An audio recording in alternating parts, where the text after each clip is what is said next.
It's December 2010. I'm at Virginia Mesa Medical Center with my mom, Jeannie. Thank goodness my sister Lonnie is here also. We've been waiting for over 3 weeks for these test results.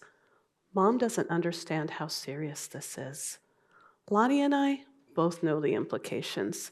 I'm bracing for the worst. Lisa, I don't know Dr. Roberts. Mom, yes, you do, remember? You've met him at least 3 times. Dr. Roberts and I sat on several clinical committees together. I trust him. His face confirms what I already know.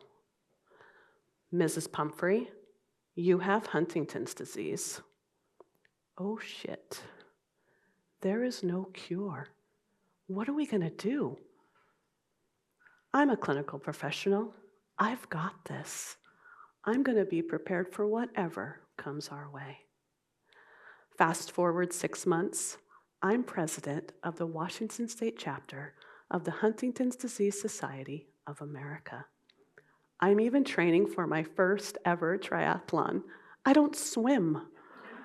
I haven't biked in decades, and runners, they're all a little touched.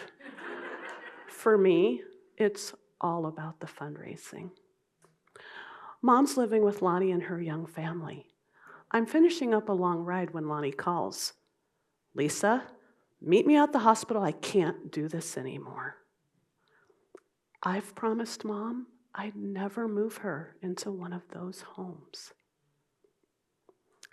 It's 2 a.m.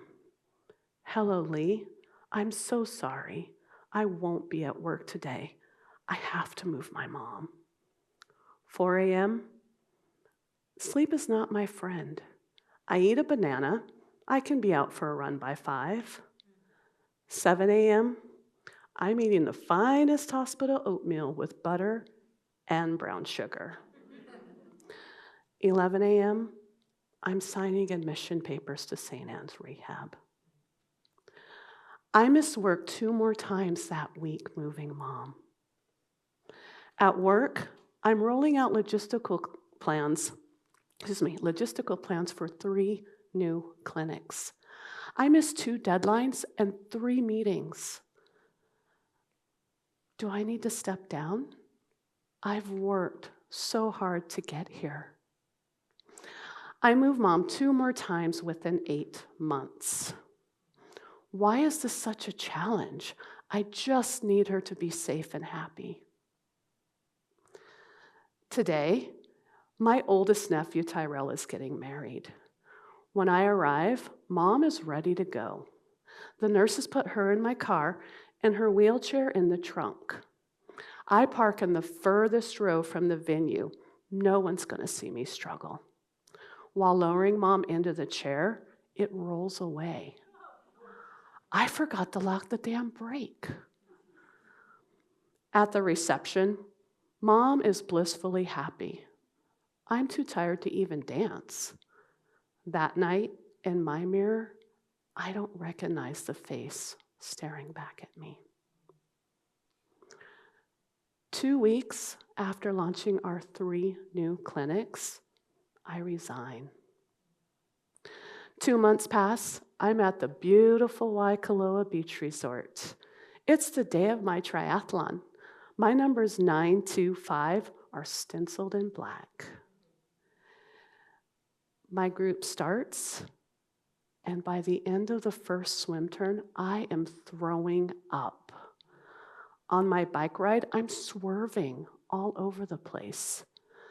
The officials flag me into the medical tent. I'm hooked up to an IV. Something has to give. I feel completely responsible for every detail of Mom's care. Constantly questioning whether my choices are even good enough. It's exhausting. It's exhausting.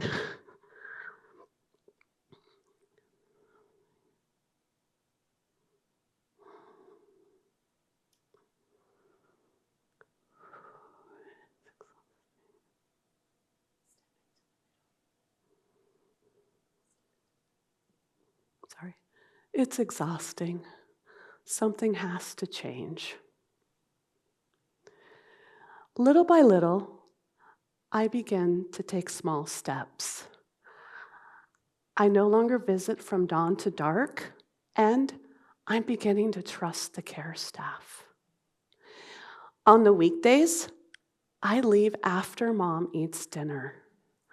The other night, I cooked my favorite, homemade pizza with Italian sausage, roasted red peppers, and fresh garlic.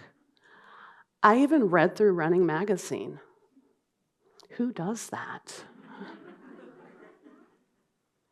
On the weekends, I arrive after my workout. I called my friends Alicia, Rashida, and Paulette. Tonight, let's do dinner at Montezuma's and then see Magic Mike. We're meeting at 5. When visiting Mom, I now focus on being more present. Sunday, we scrolled through family photos on my phone. I love sharing these moments with her. Mom loves the milkshakes I bring her daily. Chocolate or strawberry? No, vanilla. I think she enjoys those milkshakes more than she enjoys me. Little by little, I realize I can let go. Mom still gets what she needs. For her, it's about the small things. It's about connection. I now welcome what is and let go of what should be. Caring for Mom is really a privilege. Reconnecting to myself is the journey. As a caregiver to my mother with Huntington's disease, I had my own struggles to overcome. Oftentimes, I felt guilty and doubted my own decisions and my own value. Giving myself permission to rest, Giving myself permission to rest and go after my dreams was unimaginable. Both my career and my health suffered. I was completely disconnected from myself. I couldn't name what I needed. What struggles do you face? Do you lay awake at night, questioning your abilities and second-guessing every decision, even though you've contemplated every option? Do you find yourself hurt and frustrated by your loved one's indifference, rudeness, and anger toward you? Do you feel overwhelmed and truly worried about the impact of your own health? If you've answered yes to any of these, I have a secret for you. Recognizing your own struggles is the first step. Toward making those 3 critical shifts.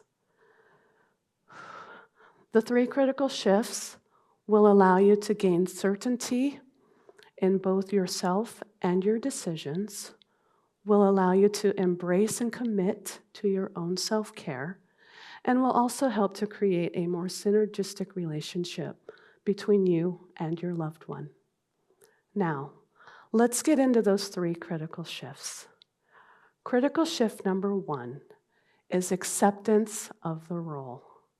By accepting the caregiving role, you are now consciously choosing to care for your loved one rather than feeling overwhelmed.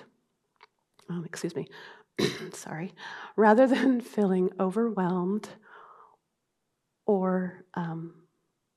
feeling overwhelmed by it, and also feeling as though you are obligated to do it and that you are forced into doing it as well.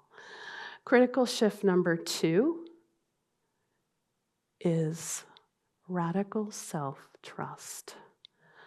By trusting yourself and trusting your integrity your intuition, and your abilities, you actually give yourself breathing space by allowing yourself to trust and include others in caring for your loved one.